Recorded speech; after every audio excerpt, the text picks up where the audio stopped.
Today's Talk About It Tuesday question is, there's a video going viral on social media that suggests that you can start a business, get a business loan, pay off your student loan debt with the business loan, and then file for bankruptcy to eliminate the debt.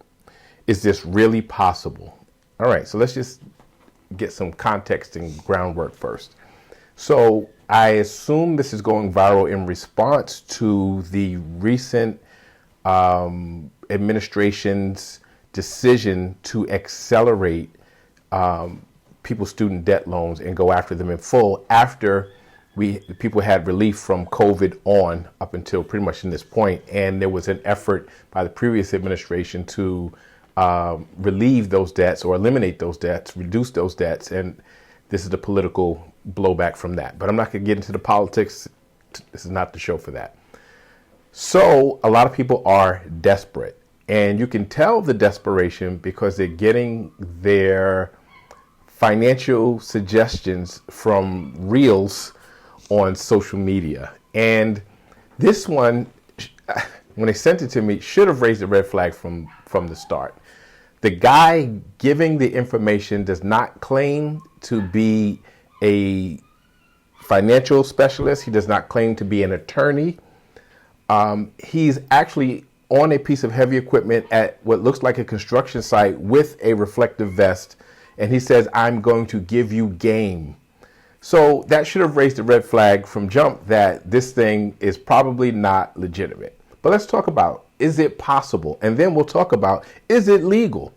So I want to walk you through the steps that he said. I'm not going to replay his video, but he said, first, start an LLC, right? And that's everybody who doesn't know anything about business. That's their first move. Start an LLC. Then he said, get a Dun & Bradstreet number. And then he says, get a toll-free number. Then he says, get a business email. Then he says, start doing business. Then he says, apply for a business loan, pay off your student loan debt with the business loan, and then file for bankruptcy, and that will eliminate the debt. So let's talk about this process. Is that possible? I don't care if you start an LLC. Anybody can start an LLC. It's nothing. It's just filing some paperwork. Anybody can register with Dun & Bradstreet. And Dun & Bradstreet is like the credit raters for business as opposed to, we have, Equifax and TransUnion for individuals. Dun & Bradstreet will allow you to develop business credit. But just like any credit, you don't just get credit because you start a business. That's the dumbest thing in the world. You have to be doing business. You have to be making transactions. You have to be doing things that show you are credit worthy. You have to have assets. You have to have income. You have to have all these things to get a high enough credit rating from Dun & Bradstreet in order to apply for a loan anywhere. The toll-free number and the email address that's just foolish. First of all, there aren't many toll-free numbers anymore. And why would you need a toll-free number? But you do have to have a telephone number and an email address and usually a physical address in order to register with Dun & Bradstreet. So he got those things kind of reversed, which again says he doesn't know anything about business. You can't register with Dun & Bradstreet and not do that. And he skipped some steps, right? Because he said, start the LLC, open a bank account. You need an EIN number, and there's a whole bunch of other steps he missed. And then he says, start doing business. Start doing business doing what, right? You still have to be doing business, which means that you are actively trying to make income. So when you apply for a business loan and you're not showing a legitimate business with a legitimate business plan that has the opportunity to grow and be profitable, there is no lender who will lend you a dime. And if you are doing well, you probably don't need the business loan, right? That's your extra income in order to pay off the loan. So anyway, you probably will not be able to get a loan, especially if you're new, unless you either are a personal guarantor. That means you as an individual become a personal guarantor, and or you can collateralize it, meaning that you have some equipment, you have some money, you have something that they can put a lien against in case you don't pay the loan. So if you are a personal guarantor, and if it's collateralized, then your plan will not work, because even if you did what he said, and I'm going to get to that, even if you pulled that off and you filed for bankruptcy, the personal guarantor would kick in, and the business filing bankruptcy has nothing to do with you owning.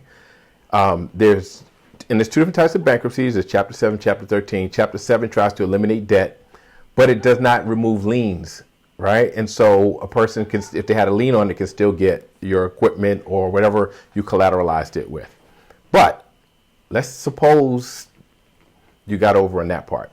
You now got a business loan, took the business loan, paid off the student debt, filed for bankruptcy.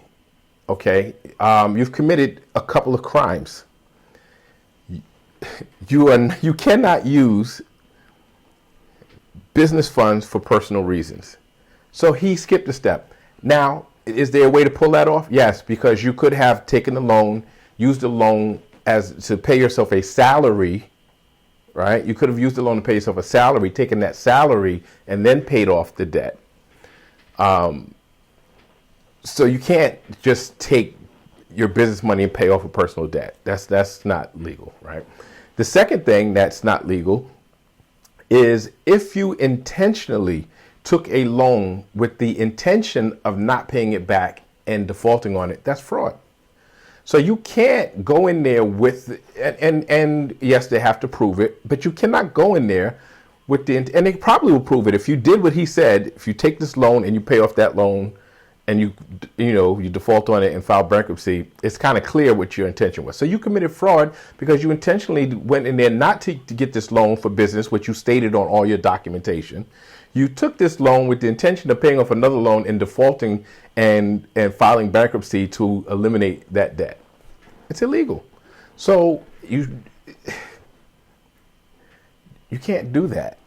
You shouldn't do that, right? So could the strategy work? It's possible. Is it legal? No, it's not. Is it ethical? That's up to you, but I say no. And when you try to get over, it usually burns you in the end. It'll bite you in the butt down the road. Once you thought you got over, some time will pass, and then you'll get a knock at the door, or you get a summons on the door, or whatever it is, or you might get pulled out in handcuffs at some point. But it's not worth it, right? So find another way. It's possible you could pull it off, but it's not really a good strategy. First of all, like I said, it's easy as you say, it's not 1, 2, 3. It would take you years to develop enough credit in order to get a loan probably sufficient enough to pay off your student debt, because student debt loans are huge. And if it's a small loan, why would you risk your freedom for that? And like I said, his process was wrong. But if you fix the process, could you do it? Yes. Could you pay yourself a salary and use that salary as the extra money to pay it off? Yes. The whole filing for bankruptcy part is crazy, because it doesn't make sense to try to file for bankruptcy and try to eliminate that debt, which raise a red flag for fraud, when you probably have much better terms on that debt.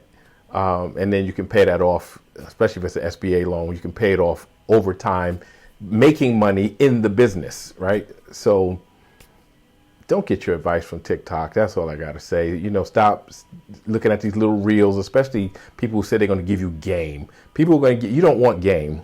You want the facts. You want the truth. You want the real process for doing things properly, so that it doesn't bite you in the butt down the road.